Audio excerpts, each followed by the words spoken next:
Hello दोस्तों। तो एक बार फिर से आप सभी का स्वागत है हमारे इस प्यारे से प्लेटफॉर्म पे। तो साथियों, जैसा कि आप सबको मालूम है कि आ, हम लोगों का सीटेट का एग्ज़ाम आ रहा है और उसी की कड़ी में हम लोग जो हैं सीटेट के जितने भी प्रीवियस ईयर के पेपर्स हैं उनको सॉल्व कर रहे हैं। तो दोस्तों, आज के दिन मैं जो आप लोगों के लिए पेपर लेके आया हूँ वो है जुलाई 2024 का पेपर। ठीक है, जुलाई 2024 का ये पेपर है। ठीक है दोस्तों, तो आज हम इसको सॉल्व कर रहे होंगे। ठीक है, ठीक है, जुलाई 2024 का पेपर है दोस्तों। मैं इसमें आपको पूरी तरह से सभी चारों स्टेटमेंट का जो है एक एक करके एक्सप्लेनेशन बताऊंगा कि क्यों वो जवाब था, क्यों नहीं हो सकता और क्या कॉन्सेप्ट चारों स्टेटमेंट में दिया हुआ है। इससे ना सिर्फ आपको लेवल पता चलेगा, कॉन्सेप्ट पता चलेगा कहाँ से पेपर और किस तरह से पेपर पूछता है सीबीएसई, बल्कि ये भी पता चलेगा दोस्तों कि वो जो चार बाकी के जो बचे तीन ऑप्शंस हैं वो हो सकता है कि तीन अलग कॉन्सेप्ट को रिवाइज करने में भी आपकी मदद कर दे। तो साथियों, इससे पहले हम 2026 का जो फरवरी में पेपर हुआ, ठीक है, इसके पहले 2024 का जो दिसंबर में पेपर हुआ, हम उनको सॉल्यूशन कर चुके हैं। मैंने एक प्लेलिस्ट बना रखी है। प्लेलिस्ट हमारी इसी यूट्यूब चैनल पे है सीटेट के नाम से। उस सीटेट के आप प्लेलिस्ट में जाके मैं आप लोगों से रिक्वेस्ट करूंगा कि एक बार ही जरूर वो पेपर आप लोग देख लें प्रीवियस ईयर के, क्योंकि सीबीएसई जो पेपर लेता है या फिर हमारा जो ये सीटेट का पेपर है दोस्तों, ये कॉन्सेप्ट बेस होता है और कॉन्सेप्ट को रिवाइज करने के लिए ज़रूरी है कि आप प्रीवियस ईयर के पेपर्स को देखें और ना सिर्फ देखें बल्कि उनको सॉल्व भी करें और अच्छे लेवल पे सॉल्व करें दोस्तों, अच्छा डिस्कशन के तहत उनको सॉल्व करें। तो इसी संदर्भ में, इसी कड़ी में चलिए शुरू करते हैं जुलाई 2024 वाला पेपर। चलिए दोस्तों।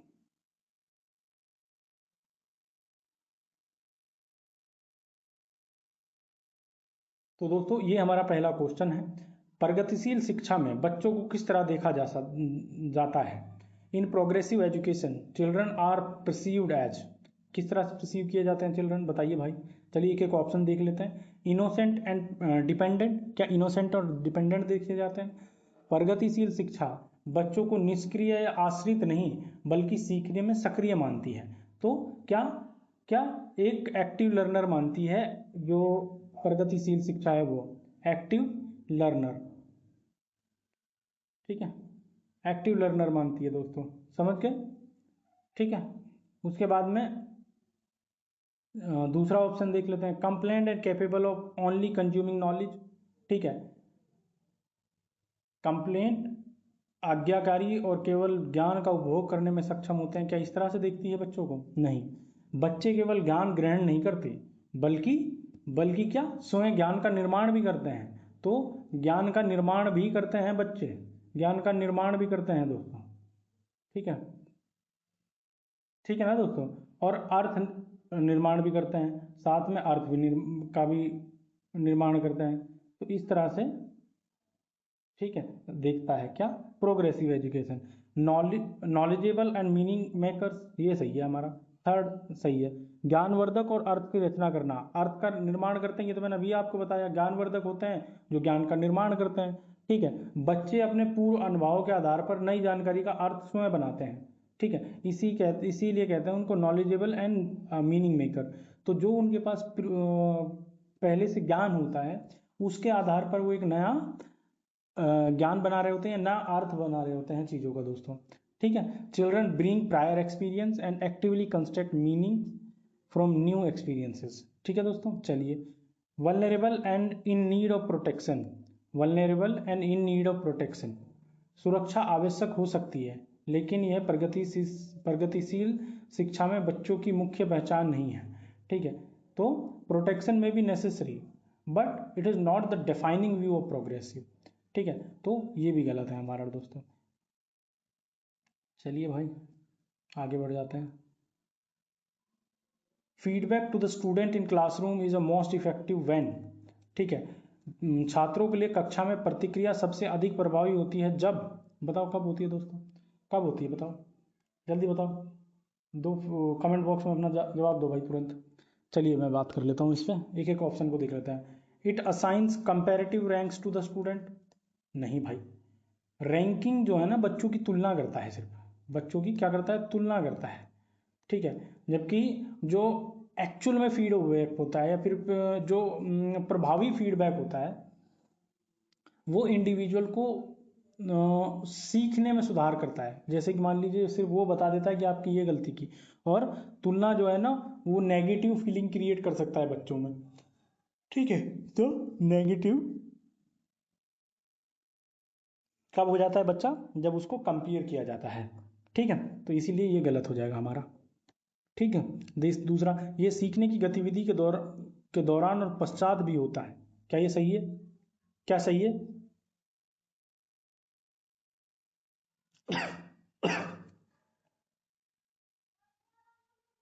Sorry guys.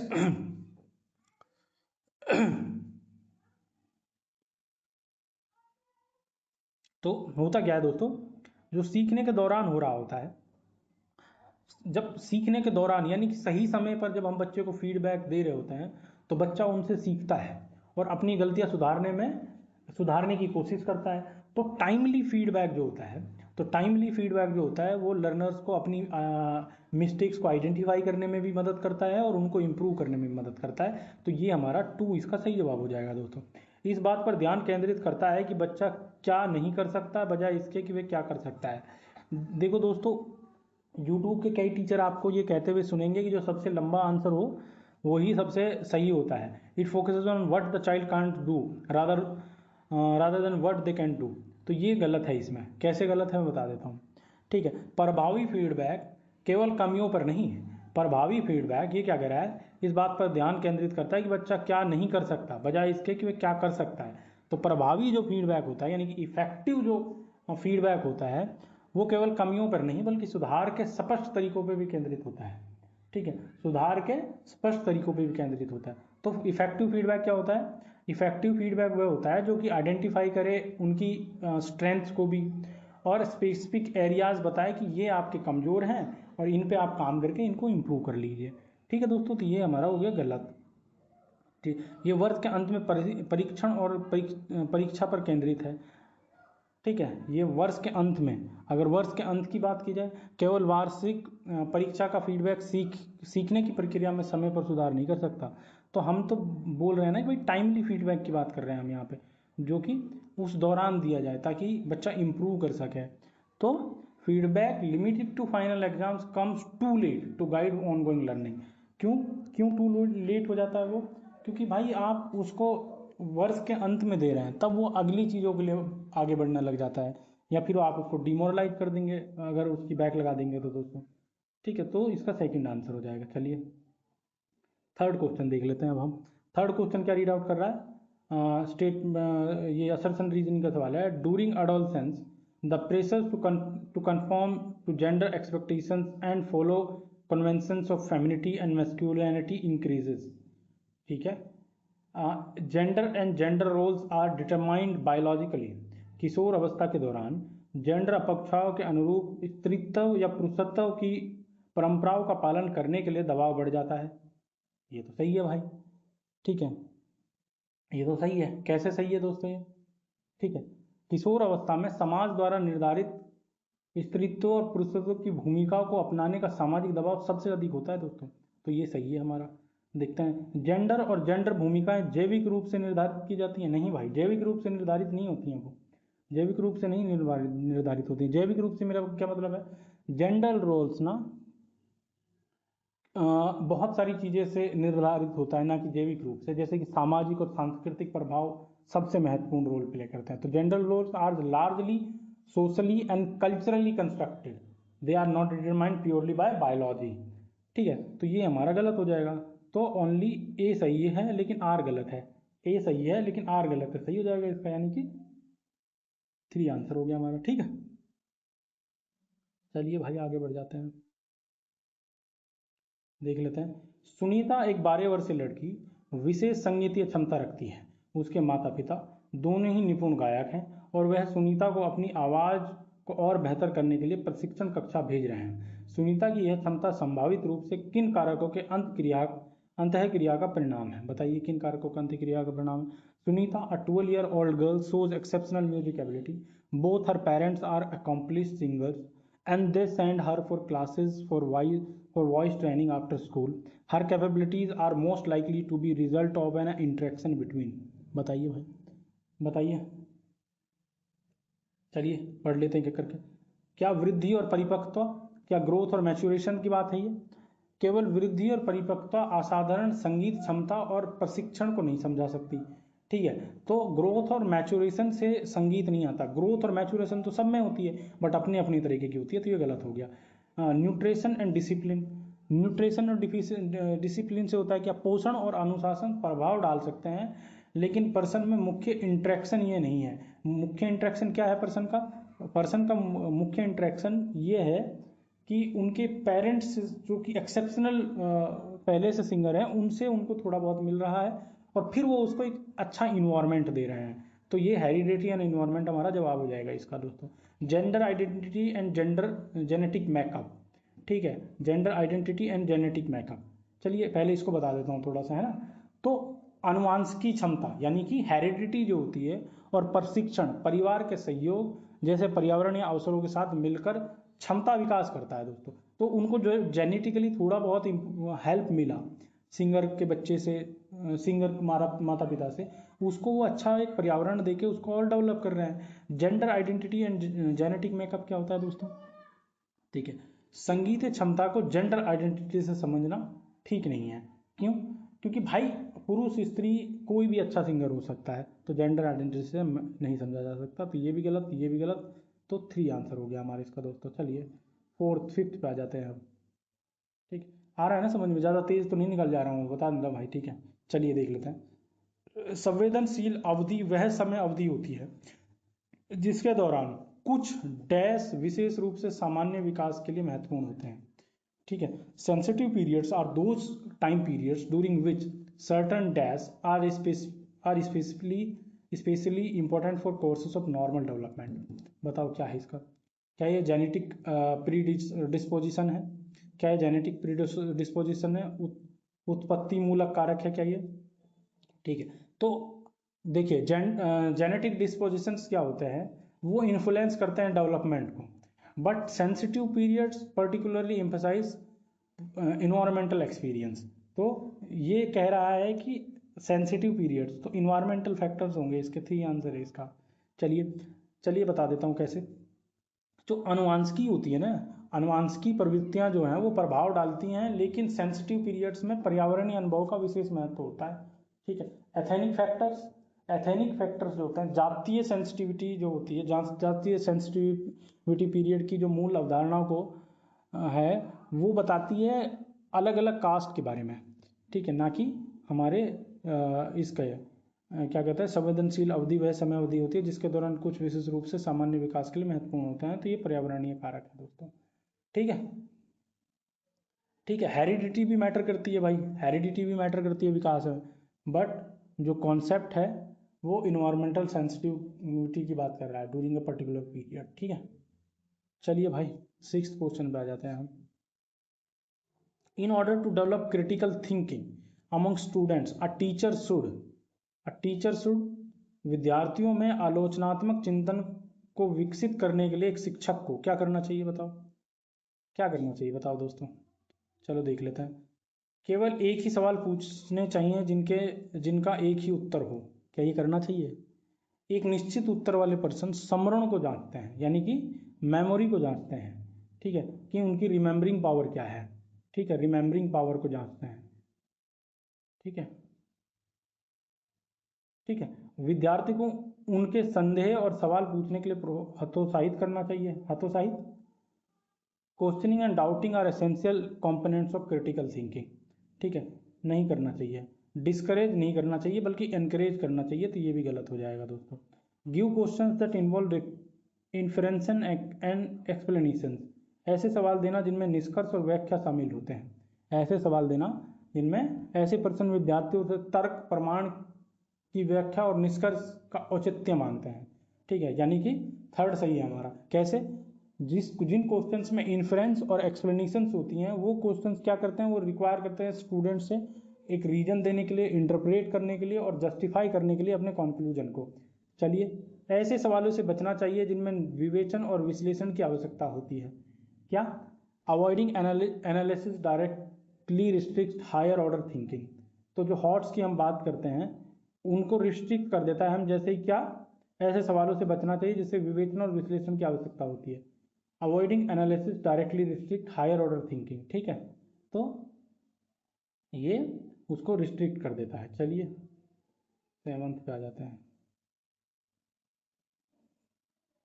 चलिए, एक शिक्षिका खुद से पूछती है, मैं ऐसे अनुभव कैसे प्रदान कर सकती हूँ जिसमें छात्रों को पर्यावरण में विभिन्न प्रकार की वस्तुओं को वर्गीकृत करने और उनकी वर्गीकरण के स्कीमों का विश्लेषण करने की आवश्यकता हो। वह छात्रों में किस बुद्धिमत्ता को बढ़ावा देने की कोशिश कर रही हैं। A teacher ask herself, how can I provide experiences that require student to classify different types of objects in an environment and analyze their classification scheme. Which intelligence is she trying to promote in the students? चलिए भाई बताइए किस तरह की intelligence को promote कर रही हैं वो। चलिए देख लेते हैं क्या करके। क्या वो लिंग्विस्टिक इंटेलिजेंस की बात कर रही हैं?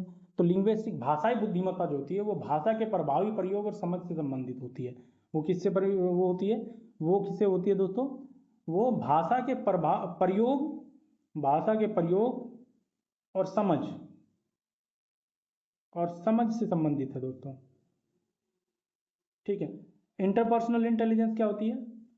इंटरपर्सनल यानी अंतरव्यक्तीय बुद्धिमत्ता दूसरों को समझने और उनके साथ प्रभावी संबंध बनाने। तो दूसरों को समझने और संबंध बनाने,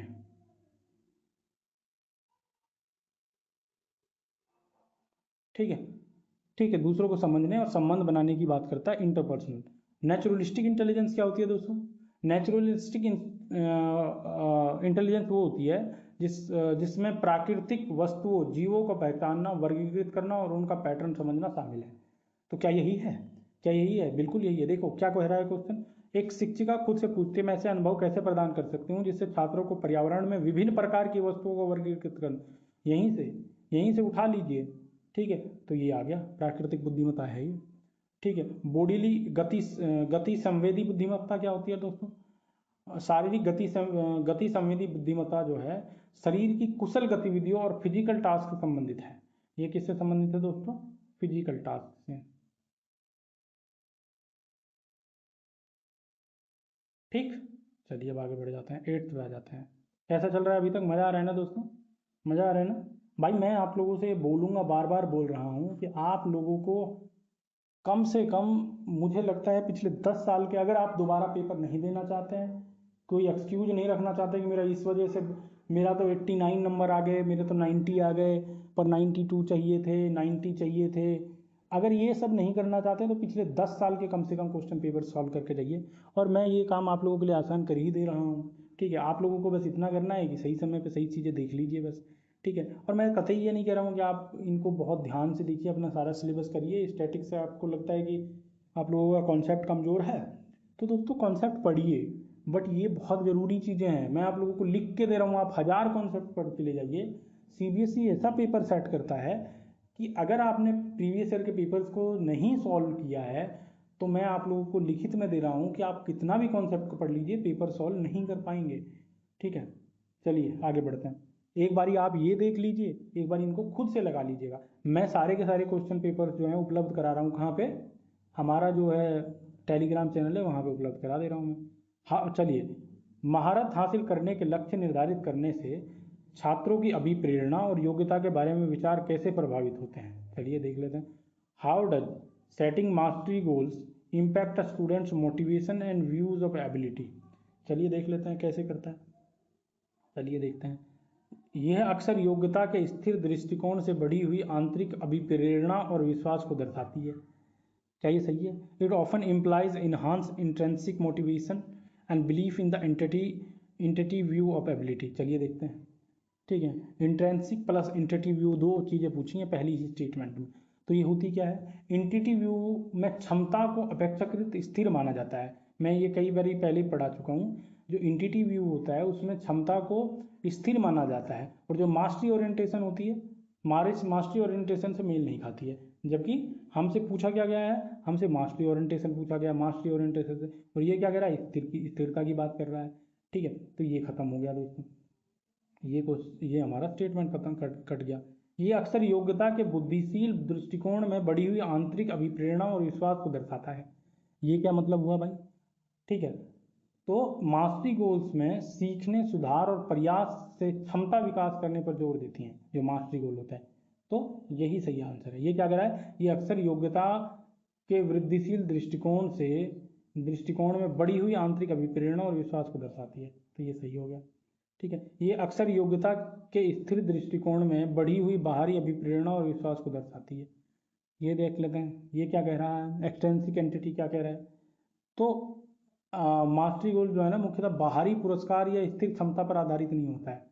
ठीक है, ये एक्सटेंसिव जो बात कर रहा है, यानी कि बाहरी योग्यता की बात कर रहा है, तो उस पर नहीं होता है। तो हमारा 2 सही आंसर है। ये अक्सर योग्यता में बुद्धिशील दृष्टिकोण में बढ़ी हुई बाहरी अभिप्रेरणा और विश्वास को दर्शाता है। ठीक है, देखिए इंक्रीमेंटल व्यू सही दिशा में है। ठीक है, ये जो इंक्रीमेंटल व्यू इसमें दिया हुआ है, ठीक है, ये सही दिशा में है। ठीक है, पर लेकिन मास्टरी जो गोल्स होते हैं वो मुख्यतः सीखने, आंतरिक प्रेरणा से जुड़े होते हैं, सीखने और आंतरिक प्रेरणा से जुड़े होते हैं। तो ये भी हमारा गलत हो जाएगा। तो हमारा 2 इज राइट आंसर। चलिए, Rama is a teacher who is implementing Vygotsky's theory in her classroom, and she assigns her student to work in group to complete a challenging task. During the task, one student struggles to understand a key concept. What would be the most effective way for Rama to help this student? Rama एक शिक्षिका है जो Vygotsky के सिद्धांत को अपनी कक्षा में लागू कर रही हैं। वह एक चुनौतीपूर्ण कार्य को पूरा करने के लिए अपने छात्रों को समूहों में काम करने के लिए नियुक्त करती है। कार्य के दौरान एक छात्र एक महत्वपूर्ण संकल्पना को समझने के लिए संघर्ष करता है। रमा के लिए छात्र की मदद करने का सबसे प्रभावी तरीका क्या होगा, बताना है दोस्तों। चलिए देख लेते हैं। ठीक है, छात्रों को समस्या का उत्तर प्रदान करें ताकि समूह आगे बढ़ सके, क्या ये सही है दोस्तों? क्या ये सही है?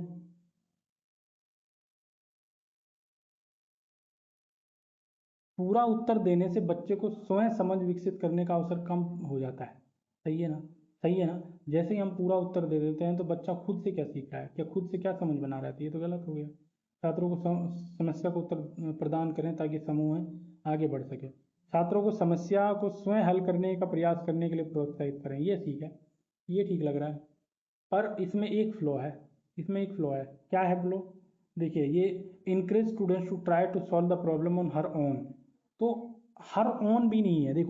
देखिए जो जेड का कॉन्सेप्ट है, किसका, वाइगोत्स्की साहब का, जो जेड का कॉन्सेप्ट है वो उसमें एक के ओ की बात करते हैं, मोर नॉलेजेबल अदर की बात करते हैं। तो उसमें वो क्या कहते हैं कि किसी की गाइडेंस में, किसी के फीडबैक के आधार पर आप आगे बढ़िए। तो ये भी गलत हो जाएगा दोस्तों। ठीक है, छात्र को एक अलग कार्य सौंपे जाएं जो उसकी उपयोगिताओं को अनुकूलन हो। ठीक है, ये कठिन लर्निंग जोन से बचाता है, जबकि उद्देश्य सहायता देकर बच्चों को आगे बढ़ाना है। ठीक है, अगर हम ईजियर टास्क दे देंगे तो वो कठिन लर्निंग टास्क से तो बचा देगा, जबकि हमारा तो काम ये था कि, सॉरी गाइस, कि हम बच्चों को आगे बढ़ाएं गाइडेंस देकर।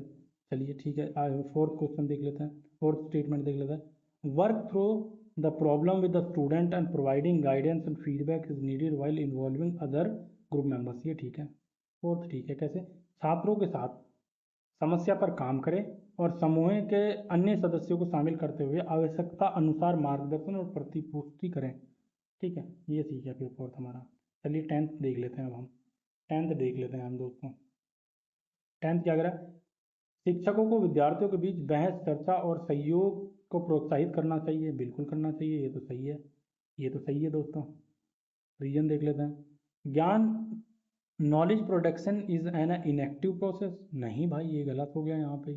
And engagement in group activities hinders meaningful learning. ठीक है, engagement in group activities hinders meaningful learning, ये भी गलत हो गया। कैसे गलत हो गया? देखिए दोस्तों, ज्ञान निर्माण सक्रिय प्रक्रिया है, अभी हमने ऊपर पढ़ा।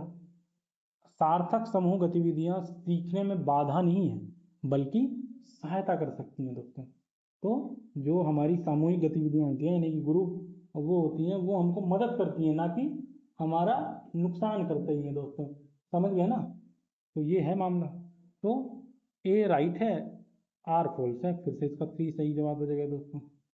चलिए दोस्तों, आप क्वेश्चन नंबर 11 देखो और इसका आंसर देने की कोशिश करो कमेंट बॉक्स में। मैं तब तक थोड़ा पानी पी लेता हूँ, प्यास लगता है मुझे।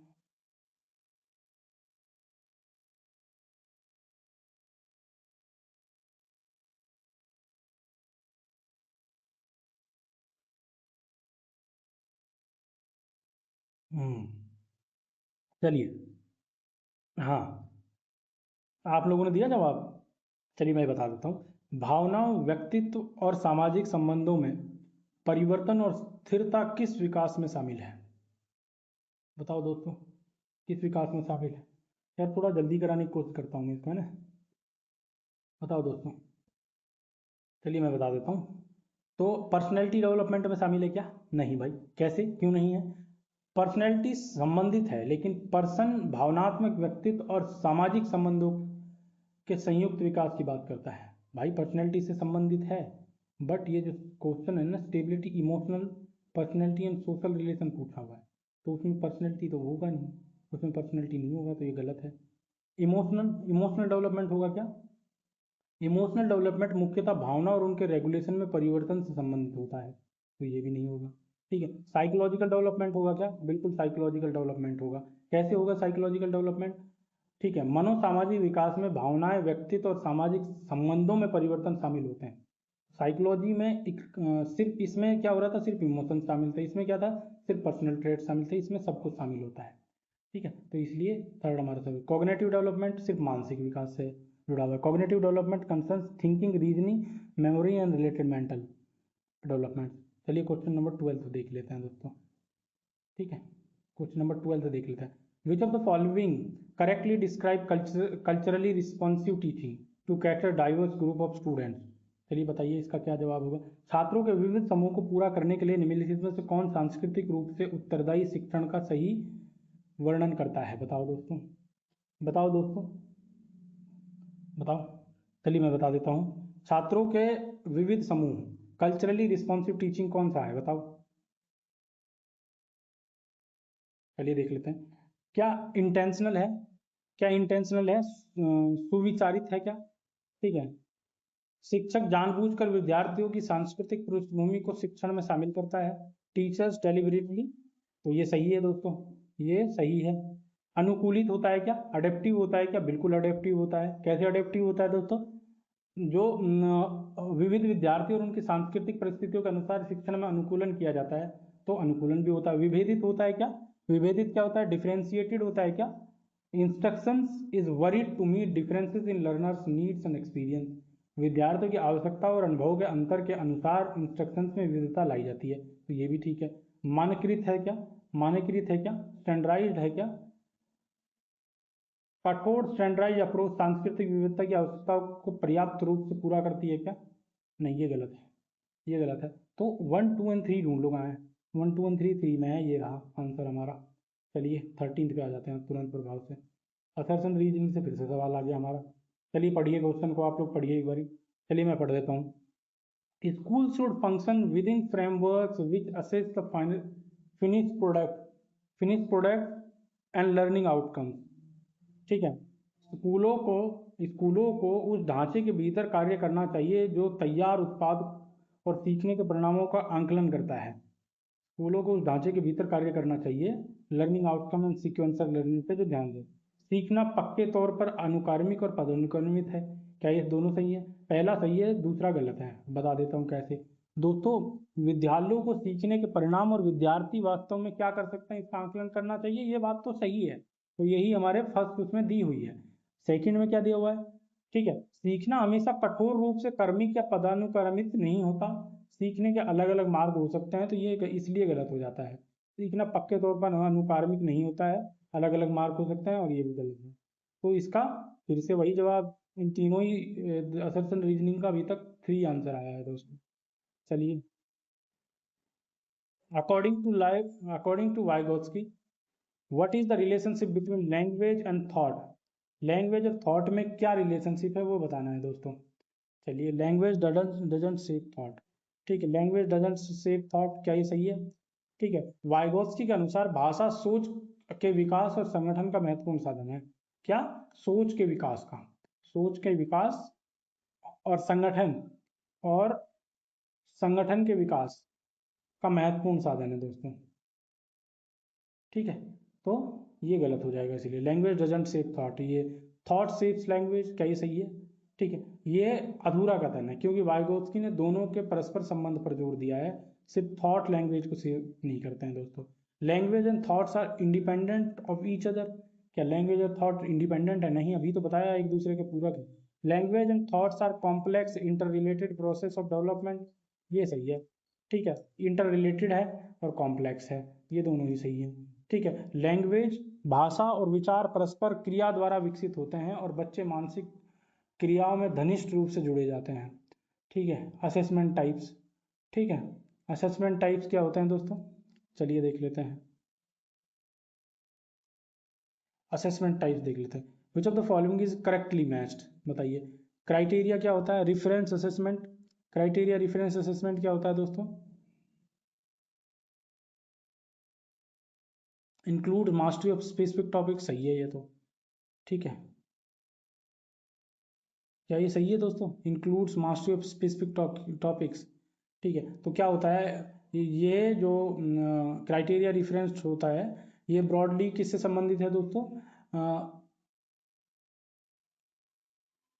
देखिए, इसमें कह रहा है कि किसी पर्टिकुलर टॉपिक को मास्टर करना, ये एक लेवल पे सही है, बट वो प्री डिफाइंड होता है, ये अगर और होता है इसमें तो ये ज़्यादा सही रहता है स्टेटमेंट। देख लेता है, ये एक लेवल पे सही है, अगर इससे और ज़्यादा क्लियर हमको कोई जवाब मिलता है तो उसको देख लेते हैं। नॉन रेफरेंस असेसमेंट क्या होता है? Compares references performances to the other peers. ठीक है, नॉन रेफरेंस असेसमेंट में विद्यार्थियों के प्रदर्शन की तुलना रेफरेंस ग्रुप अन्य विद्यार्थियों से की जाती है, ये सही है। ये सही है दोस्तों, ये ज़्यादा क्लियर है, ये ज़्यादा क्लियर है। देखिए, नो क्राइटेरिया रेफरेंस में क्या होता है कि पहले से क्राइटेरिया डिफाइंड होता है, उसको फुलफिल करना होता है। फॉर एग्जांपल, इसमें मैं हमेशा एग्जांपल देता हूँ, इसमें मैं सीटेट का एग्जांपल देता हूँ। सीटेट का आप सबको पता है, सीटेट में 90 और 82 मार्क्स लेके आने हैं, अगर वो आ गए तो आप पास हैं। ठीक है, और अगर वो नहीं आए तो आप फेल है। इट मीन्स कि यहाँ पे पहले से डिफाइंड है आपका क्राइटेरिया। और फॉर्मेटिव असेसमेंट क्या होता है दोस्तों? फॉर्मेटिव असेसमेंट क्या होता है? फॉर्मेटिव असेसमेंट सीखने के दौरान सुधार के लिए होता है, ये केवल बिफोर एंड आफ्टर कंपेरिजन नहीं होता है। ठीक है, तो ये डूरिंग होता है, determining what the students can do before and after, नहीं डूरिंग होगा इसमें। ठीक है, तो ये भी गलत हो जाएगा। समेटिव असेसमेंट क्या होता है? Involves paper pencil test as well as detail accounts of non written behaviour, क्या ये सही है? समेटिव का अर्थ होता है इंस्ट्रक्शंस के अंत में लर्निंग का मूल्यांकन, नहीं कि किसी विशेष मेथड का नाम। ठीक है, तो ये भी गलत है, तो ये लर्निंग के अंत में होता है। ठीक है, चलिए 16 पे आ जाता हूँ दोस्तों, 16 पे आ जाता हूँ। विच of the following hinders the participation of students with visual impairment in classroom? निम्नलिखित में से क्या दृष्टिबाधित विद्यार्थियों की कक्षा में भागीदारी लेने में बाधा डालता है? बताइए, क्या डालता है दोस्तों? क्या इलेक्ट्रॉनिक रूप से प्रारूपित व्याख्यान प्रतिलेखन बाधा डालता है दोस्तों? क्या ये डालता है दोस्तों? इलेक्ट्रॉनिकली फॉर्मुलेटेड ट्रांसक्रिप्शंस क्या होती हैं? ठीक है, एक्सेसिबल इलेक्ट्रॉनिक टेक्स्ट को स्क्रीन रीडर जैसी असिस्टिव टेक्नोलॉजी से पढ़ा जा सकता है, ये उसी के बारे में बात करता है, इलेक्ट्रॉनिक फॉर्मेटेड लेक्चर वो। तो accessible electronic text can often be read using screen readers and assistive technology, तो ये हमारा हो जाएगा इसलिए गलत। Printed text book and notes, ये सही है, क्यों सही है?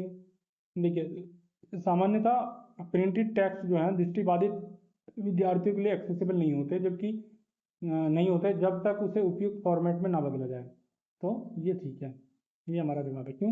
निम्नलिखित में से क्या दृष्टिबाधित विद्यार्थी को कक्षा में भागीदारी लेने में बाधा डालता है? तो प्रिंटेड टेक्स्ट बुक, जब तक वो स्पेशली यानी कि ब्रेल पद्धति में ना लिखे जाए। Raised line drawings and maps, ये तो होता है भाई। Tactile needs of graphic material, ठीक है। रेज लाइन ग्राफिक मीन्स में क्या होता है? उभरी हुई रेखाएं वाले चित्र मानचित्र टेक्टाइल रूप में जानकारी उपलब्ध कराते हैं। टेक्टाइल मॉडल्स क्या होते हैं दोस्तों? टेक्टाइल मॉडल्स स्पर्श के माध्यम से विजुअल कॉन्सेप्ट को समझने में सहायता करते हैं दोस्तों। ठीक है, तो हमारा 2 आंसर हो गया इसका दोस्तों। चलिए 70 देख लेते हैं हम।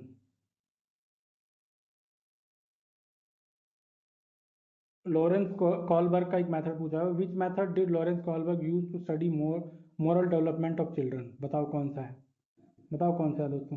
क्या वो क्वांटिटेटिव रिसर्च अप्रोच था? क्या वो क्वांटिटेटिव रिसर्च अप्रोच था? ठीक है, कॉलबर्ग के अध्ययन में मोरल डिलेमा पर बच्चों के रीजनिंग की क्वालिटेटिव एनालिसिस महत्वपूर्ण है, ना कि क्वांटिटेटिव। तो मोरल डिलेमा की क्वालिटेटिव, ठीक है, क्वालिटेटिव, ठीक है। Posing moral dilemmas to children and analysing responses, ठीक है।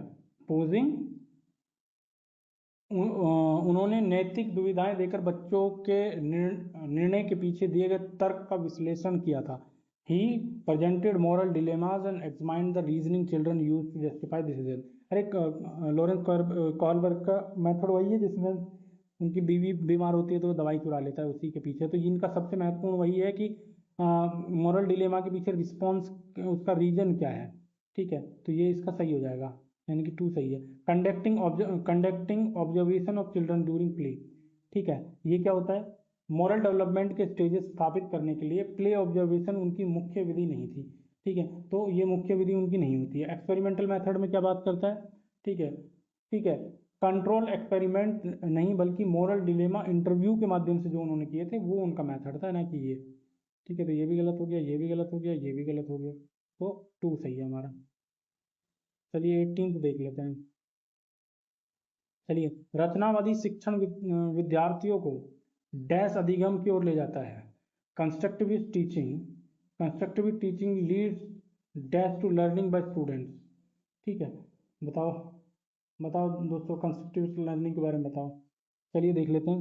डिस्कवरी, खोज आधारित, बिल्कुल पहला ही सही जवाब है। कैसे?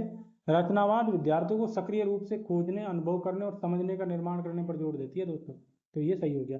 अर्थहीन, मीनिंगलेस नहीं, रचनावादी अधिगम अर्थपूर्ण समझ पर जोर देता है, ना कि अर्थहीन समझ पर दोस्तों। तो ये हो गया गलत, ठीक है। यतवंत्र यानी कि रोट, यतवंत्र होता है कि रोट का मतलब rote memorization is not the central principle of constructivism, ये तो बल्कि समझने पर ध्यान देते हैं दोस्तों। तो ये भी गलत है। ग्रहणशील, ग्रहणशील क्या होती है? रचनावादी बच्चों को ज्ञान का निष्क्रिय, रिसीवर नहीं बल्कि सक्रिय कंस्ट्रक्टर मानते हैं। क्या मानते हैं दोस्तों? रिसीवर नहीं बल्कि कंस्ट्रक्टर मानते हैं दोस्तों। चलिए ठीक है, आगे बढ़ जाते हैं। 1900 सवाल देख लेते हैं तुरंत प्रभाव से। Students struggling with dyslexia can be taught to read. पठन वैकल्य से जूझ रहे छात्रों को पढ़ना सिखाया जा सकता है किस तरह? बताओ किस तरह पढ़ना सिखाया जा सकता है। चलिए देख लेते हैं। थ्रो सिस्टमेटिक फोनोलॉजिकल ट्रेनिंग, बिल्कुल सही आंसर है, बिल्कुल सही आंसर है। व्यवस्थित फोनोलॉजिकल ट्रेनिंग बच्चों को साउंड और लेटर्स का संबंध समझने तथा उन्हें डिकोड करने में मदद करता है। और डिसलेक्सिया वाले इस स्टूडेंट के साथ में प्रोनाउंसिएशन वगैरह और शब्दों को समझने में दिक्कत होती है दोस्तों। By providing higher grade level reading text, ये क्या बात हुई?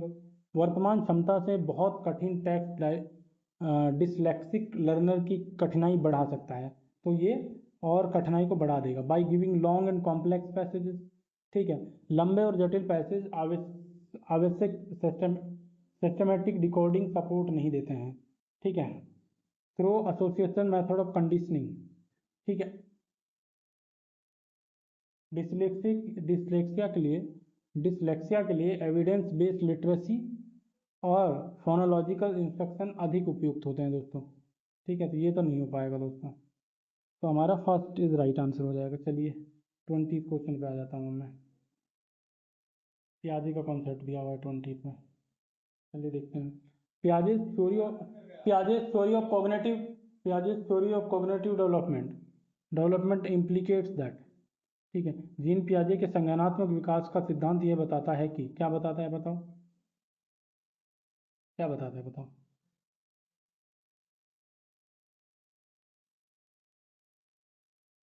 चलिए, व्यवहार को दंड और पुरस्कार के माध्यम से अनुकूलित किया जाना चाहिए। बताओ, ये बताता है क्या? रिवॉर्ड एंड पनिशमेंट की बात करता है क्या? पियाजे की कॉग्निटिव थ्योरी की बजाय बिहेवियरिस्ट अप्रोच से संबंधित है ये बिहेवियरिस्ट थ्योरी से संबंधित है दोस्तों। किससे? बिहेवियरिस्ट थ्योरी से।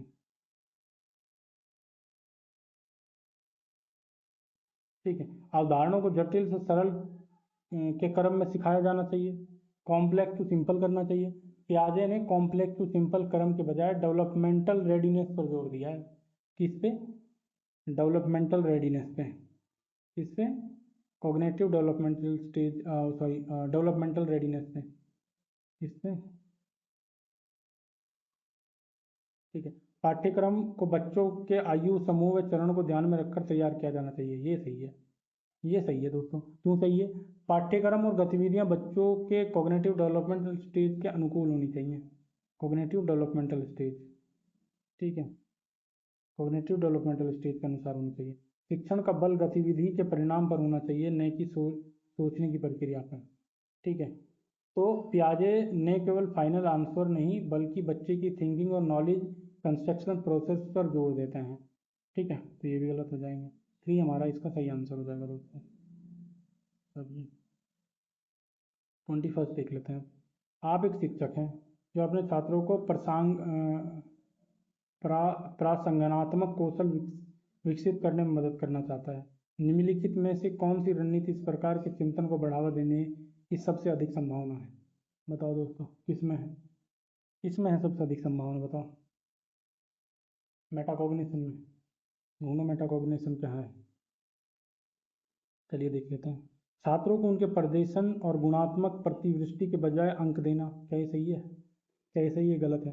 केवल एक विद्यार्थी की थिंकिंग प्रोसेस और इम्प्रूवमेंट स्ट्रेटेजी की पर्याप्त जानकारी नहीं दे पाएगा, सिर्फ मार्क देना, तो मार्क्स से पूरी जानकारी नहीं मिलेगी, तो ये गलत हो जाएगा। छात्रों को अपने स्वयं के सीखने और सोचने की प्रक्रिया पर विचार करने के लिए प्रोत्साहित करना। क्या ये सही है? बिल्कुल सही है, बिल्कुल सही है। कैसे? तो मेटाकॉग्निशन का अर्थ होता है अपनी थिंकिंग और लर्निंग प्रोसेस के प्रति अवेयरनेस तथा रेगुलेशन करना। ठीक है, तो वही सही जवाब है। ठीक है, विद्यार्थियों को सत्रीय सत्रीय कार्य के लिए सारांशित नोट्स प्रदान करना। क्या ये सही है? क्या समराइज नोट्स देना ठीक होता है दोस्तों? ठीक है, नोट्स सीखने में मदद कर सकते हैं लेकिन अपने आप मेटाकॉग्निटिव अवेयरनेस विकसित नहीं करेंगे दोस्तों। तो क्या नहीं करेंगे? मेटाकॉग्निशन अवेयरनेस डेवलप नहीं करेंगे दोस्तों। गृह कार्य सौंपना जिसके लिए याद रखने और याद करने की आवश्यकता होती है। केवल मेमोराइजेशन रिकॉल विकसित करता है। गृह कार्य जिसमें मेमोराइजेशन पे ध्यान दिया वो केवल मेमोराइजेशन और रिकॉल पे ध्यान देता है। मेटाकॉग्निशन के लिए मॉनिटरिंग और रिफ्लेक्शन दोनों जरूरी हैं, तो ये भी गलत हो गया हमारा। तो हमारा 2 इज राइट आंसर। चलिए 22 देख लेते हैं। 22 देख लेते हैं दोस्तों। विच of the following statement is correct about autism? ठीक है, स्वालीनता के संदर्भ में सही क्या है? बताओ, बताओ दोस्तों, क्या है सही? बताओ भाई, ऑटिज्म क्या होता है? 22 का बताओ दोस्तों, जल्दी खत्म करते हैं। ठीक, एक्सेप्शनल, देखो, एक्सेप्शनल या सेवेंथ एबिलिटीज कुछ ऑथेस्टिक व्यक्तियों में हो सकती हैं पर सभी में नहीं। ठीक है, तो all autistic autistic people have at least one exceptional skill. नहीं, ये सब में हो ये जरूरी नहीं है दोस्तों,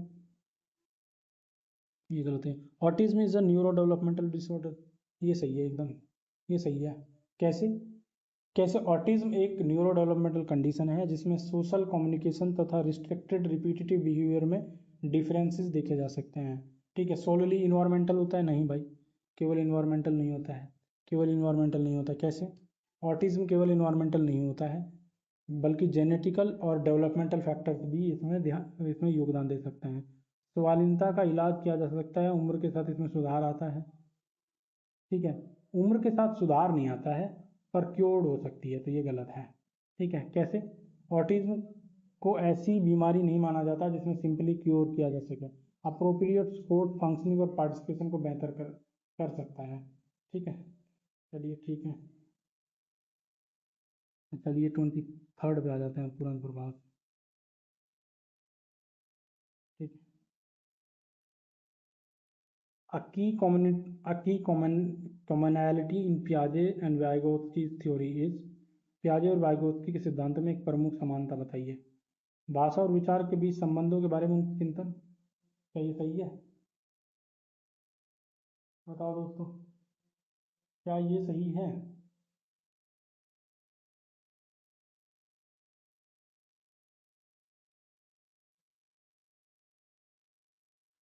नहीं नहीं, भाषा और विचार के बीच के दौरान उनमें कोई समानता नहीं थी, दोनों अलग अलग हैं। बता दूंगा कैसे। ठीक है। बच्चों के विकास में चरण जैसी प्रगति पर ध्यान देना। ठीक है। पियाजे ने स्टेजेस पर जोर दिया, जबकि वाइगोत्स्की का मॉडल उसी प्रकार के फिक्स स्टेजेस पर आधारित नहीं था। ठीक है, तो ये भी गलत हो गया। बच्चों को स्वयं की शिक्षा में संलग्न और जुड़ाव, ये सही है। कैसे? कैसे सही है? दोनों बच्चों को कॉग्निटिव डेवलपमेंट में सक्रिय भागीदार मानते हैं और निष्क्रिय रिसीवर नहीं मानते हैं, तो ये सही है। संज्ञानात्मक प्रक्रिया में संस्कृति की भूमिका। ठीक है। कल्चर वाइगोत्स्की के सिद्धांत में केंद्रीय बिंदु है, लेकिन पियाजे के सिद्धांत में उतनी केंद्रीय भूमिका में नहीं मिलता है कल्चर हमको, तो ये गलत हो जाएगा। ठीक है, ये भी गलत हो जाएगा दोस्तों। चलिए 24 देख लेते हैं। शिक्षकों को शिक्षकों को शिक्षार्थियों के बीच व्यक्तिगत भिन्नताओं का सम्मान करना चाहिए और सभी शिक्षार्थियों की आवश्यकता के अनुसार अपने शिक्षण को समायोजित करना चाहिए। क्या ये सही है दोस्तों? क्या ये सही है इंडिविजुअल डिफरेंसेस के बारे में? बिल्कुल सही है। Inclusive teaching recognize learner differences and adapt instruction to diverse needs. समावेशी शिक्षण विद्यार्थियों की व्यक्तिगत भिन्नताओं को स्वीकार करने, इंस्ट्रक्शन को उनकी आवश्यकताओं के अनुसार अडेप्ट करने का काम करती है दोस्तों। चलिए, शिक्षकों के विविध पृष्ठभूमियों के शिक्षार्थियों को पढ़ाते समय उनके बीच सहयोग, समूह कार्य और बातचीत से बचना चाहिए। क्या है गलत? बिल्कुल गलत है। ये क्यों गलत है पता है? कोलोबरेशन और ग्रुप इंटरेक्शन को सामान्यतः अवॉइड नहीं किया जाता है, बल्कि इनको बढ़ावा दिया जाता है। वे इंक्लूसिव लर्निंग को सपोर्ट करते हैं, ना कि उसमें नुकसान पहुंचाते हैं किसी तरह का। तो ये गलत है, 1 सही है दोस्तों। तो ढूंढो भाई, फिर से थर्ड आंसर है। आज 4 असेसिव रीजनिंग के क्वेश्चन आए थे, चारों का आंसर 3 है दोस्तों, पता है आप लोग? चलिए फिफ्थ देख लेते हैं। 25th, sorry. Which learning strategy involve children teaching others what they have learn. ठीक है। किस अधिगम की रणनीति में बच्चों द्वारा दूसरों को सिखाना शामिल है जो उन्होंने सीखा? बताओ किस में है ये? क्या वो कंडीशनिंग में है, अनुबोधन उसमें अधिगम में है? ठीक है। कंडीशनिंग जो है ना, उनका जुड़ाव कॉन्सिक्वेंसेस के माध्यम से लर्निंग से संबंधित पीयर्स को सिखाने से नहीं है। ठीक है। Cognitive involves learning through association and consequences, not primarily teaching peers. तो ये गलत हो गया दोस्तों। रोट लर्निंग, रोट लर्निंग से क्या?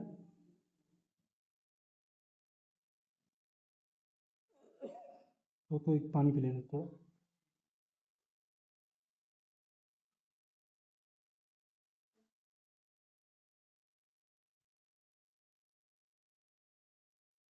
रोट लर्निंग जो होती है मुख्य याद करने से संबंधित है, दूसरों को सिखाने से नहीं। ठीक है, तो ये भी गलत हो जाएगा। एक्सपोजिटरी टीचिंग होता है क्या? एक्सपोजिटरी टीचिंग क्या होता है दोस्तों? एक्सपोजिटरी टीचिंग में इंफॉर्मेशन सामान्यता सीधे प्रस्तुत की जाती है, यानी कि डायरेक्टली दी जाती है। ठीक है, तो ये भी गलत है दोस्तों। रेसिप्रोकल टीचिंग सही हो जाएगा, क्योंकि यही बच रहा है ऑप्शन। कैसे होगा सही? रेसिप्रोकल टीचिंग में विद्यार्थी बारी बारी से समझते हैं, प्रश्न करते हैं, सारांश बताते हैं और एक दूसरे को सिखाते हैं, तो यही होता है रेसिप्रोकल। चलिए भाई 26। इन एशियन कल्चर्स विच स्ट्रेस सोशल हार्मोनी एक्सप्रेशन और of anger are discouraged and same is encouraged। ठीक है, चलिए यार रुकिए। एशियाई संस्कृति में जो सामाजिक सद्भावना पर जोर देते हैं, क्रोध को अभिव्यक्ति को हतोत्साहित किया जाता है और श्रम को प्रोत्साहित किया जाता है। ठीक है, बताओ क्या ये सही है? क्या ये सही है दोस्तों? Emotional culture. बताओ दोस्तों। सांस्कृतिक मानदंड ये प्रभावित करते हैं कि एंगर और सेम जैसी भावनाओं को कैसे व्यक्त और नियंत्रित किया जा सके, ये सही है। ठीक है, ये सही है। भावनाएं व्यक्तिपरक हैं और सीखने में कोई भूमिका नहीं निभाता है, ये गलत है। तो फिर से वही थर्ड आंसर असर्शन रीजनिंग का। चलिए देख लेते हैं 27 क्वेश्चन हमारा। ठीक है, चलिए ठीक है। अकॉर्डिंग टू जीन पियाजे के अनुसार बच्चों के वयस्कों में किस प्रकार भिन्न है? बच्चे वयस्कों पर निर्भर होते हैं, जबकि वयस्क स्वतंत्र होते हैं।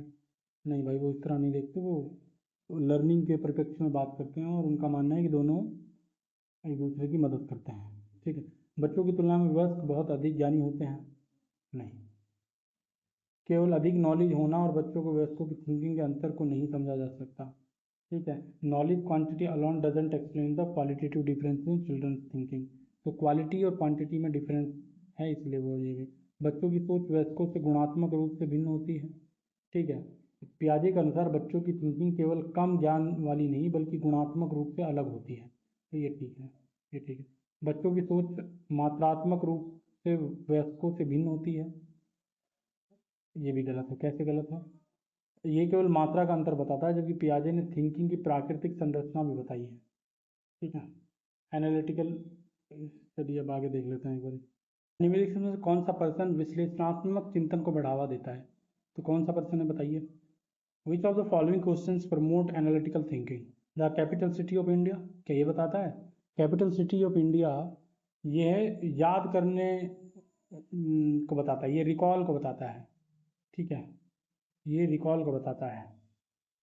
ठीक है, how many states are there in India, ये क्या है? ये भी फैक्चुअल रिकॉल ही है, ये भी फैक्चुअल रिकॉल ही है दोस्तों। और what is the total population of India? ठीक है, ये भी एक तरह से रिकॉल ही है दोस्तों।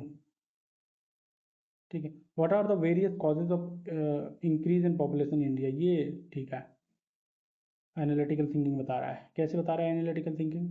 इसमें जो कारण हैं, जो कई तरह के जो कारण होते हैं उनको पहचान कर बताना, फिर उनसे उनको संबंधों का विश्लेषण करना, और फिर ये बताना इन सारी चीज़ों में कि मतलब क्या कारण थे। इन सारी चीज़ों में जो है ना, वो क्या आता है, एनालिटिकल माइंड काम कर रहा होता है, यानी कि एनालिसिस कर रहा होता है आदमी। तो ये सही जवाब है हमारा, यानी कि फोर्थ सही जवाब हो जाएगा 28 का। चलिए 29 देख लेते हैं। 29, inclusive classrooms recognize that every child will learn at the same rate and at the same time। को पहचाना को पहचानना चाहिए कि हर बच्चा एक ही दर से और एक ही समय में सीखेगा। क्या सही है? क्या सही है? Same rate and same time, same rate and same time, क्या सही है? नहीं, समावेशी शिक्षा मानते हैं कि बच्चे अलग अलग गति और तरीके से सीखते हैं, तो ये गलत हो गया। ठीक है, is an educational program offer to cater to the needs of special children? नहीं भाई, इंक्लूजन का उद्देश्य अलग करना नहीं बल्कि आवश्यक सपोर्ट देना होता है सिर्फ। ठीक है, और mean to offer differentiated instructions as per individual differences? नहीं भाई, ये भी गलत। नहीं नहीं नहीं, ये गलत नहीं होगा। देखिए क्या बोल रहा है, अलग अलग भिन्नताओं के अनुसार विभेदित निर्देश दिए जाते हैं, ये सही है। ठीक है, शिक्षक विद्यार्थियों की व्यक्तिगत भिन्नताओं के अनुसार कंटेंट, प्रोसेस और सपोर्ट में बदलाव करते हैं। ठीक है, बच्चों के बीच हर तरह की भिन्नता को दूर करने का लक्ष्य रहता है। नहीं यार, क्यों दूर करना है, उनका सम्मान करना है बिल्कुल। इंक्लूजन विविधताओं का सम्मान करता है, व्यक्तिगत भिन्नताओं को समाप्त करना उनका उद्देश्य नहीं है। ये भी गलत है दोस्तों, तो 3 इसका सही आंसर होगा। चलिए 30 क्वेश्चन आइए। Teachers should give a lot of opportunity to children for experimentation and discuss examples and non examples. बताओ ये सही है? शिक्षकों को बच्चों को प्रयोग के लिए बहुत सारे अवसर देने चाहिए और उदाहरण और गैर उदाहरणों पर चर्चा करनी चाहिए। क्या सही है? क्या सही है दोस्तों? बिल्कुल सही है ये, बिल्कुल सही है। क्या कह रहा है? शिक्षकों को बच्चों को प्रयोग करने के लिए बहुत सारे अवसर देने चाहिए और उदाहरणों को गैर उदाहरणों पर चर्चा करना चाहिए। सही तो है, सही तो है। प्रयोग तथा एग्जाम्पल नॉन एग्जाम्पल की तुलना बच्चों को अपनी धारणाओं को जांचने और पुनर्गठित करने की मदद करता है। ठीक है, बच्चों में गलत धारणाओं से निपटने का एक रचनात्मक तरीका विपरीत उदाहरण प्रदान करता है। क्या ये सही है? क्या ये सही है? बताओ दोस्तों। काउंटर एग्जाम्पल्स गलत जनरलाइजेशन को चुनौती देते हैं और कॉन्सेप्चुअल चेंज के लिए कॉग्निटिव कॉन्फ्लिक्ट उत्पन्न कर सकते हैं। हाँ, ये भी सही है। तो both A and R true. ठीक है, और बिकॉज भी बन रहा है जहाँ पे, तो और वो सही व्याख्या भी कर रहा है, तो ए इसका सही जवाब हो जाएगा दोस्तों। ठीक है, तो साथियों, मुझे ये लगता है कि मैं इसको छोटे छोटे वीडियो में आप लोगों को बना के दूँ। इस वाले सेशन में मैं सीडीपी पे ही ख़त्म कर रहा हूँ। इसके बाद आगे के सवाल आप लोगों को कराऊंगा, क्योंकि बहुत ज़्यादा बैकग्राउंड में नॉइस वगैरह हो रहा है, तो मैं छोटे छोटे टुकड़ों में करवा के ये सारा का सारा आपको सॉल्व करा दूंगा पेपर। ठीक है दोस्तों, तब तक आप लोगों से रिक्वेस्ट है, आप लोगों को ये मेरी वो है, being someone who has already qualified this exam, आप लोग प्रीवियस ईयर के पेपर देखिए, समझिए उनको, और मैं बार बार बोल रहा हूँ उनका रिवीजन ज़रूरी है अगर पेपर एक ही अटैम्प्ट में आपको क्वालिफाई करना है। तो तब तक के लिए मेरे दोस्तों, प्यारे साथियों, अगली वीडियो तक में मिलने तक के लिए आप सब अपना ध्यान रखिए। Bye bye, Tata.